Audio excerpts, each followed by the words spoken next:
Hello, car friends. Every recommendation in this video has been confirmed by professionals here in the shop, so relax. Your issue has a solution. When your Toyota shows the dreaded CVT malfunction message, the first thought is, oh no, my transmission is broken. But stay calm. Here in the shop, there's a key pattern.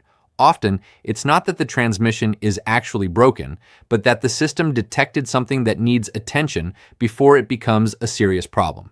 The good news is you don't always need to panic or spend a fortune right away.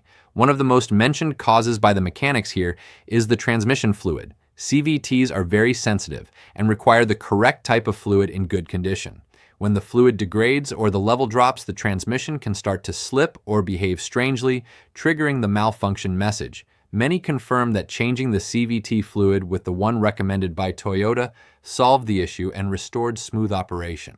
This ties directly into overheating.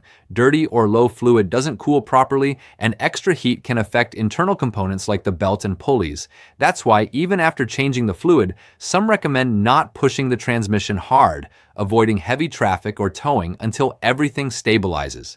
Keeping the cooling system in good condition also helps prevent the message from reappearing. Another detail that comes up frequently in comments is updating the transmission control module software.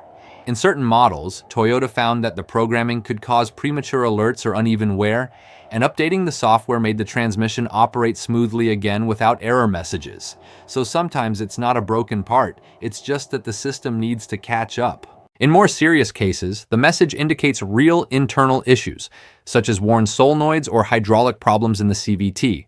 Customers with high mileage and little maintenance reported that symptoms like vibrations or delayed acceleration usually appear before the message, and in these cases, repairing or replacing specific transmission components may be necessary without having to replace the entire unit.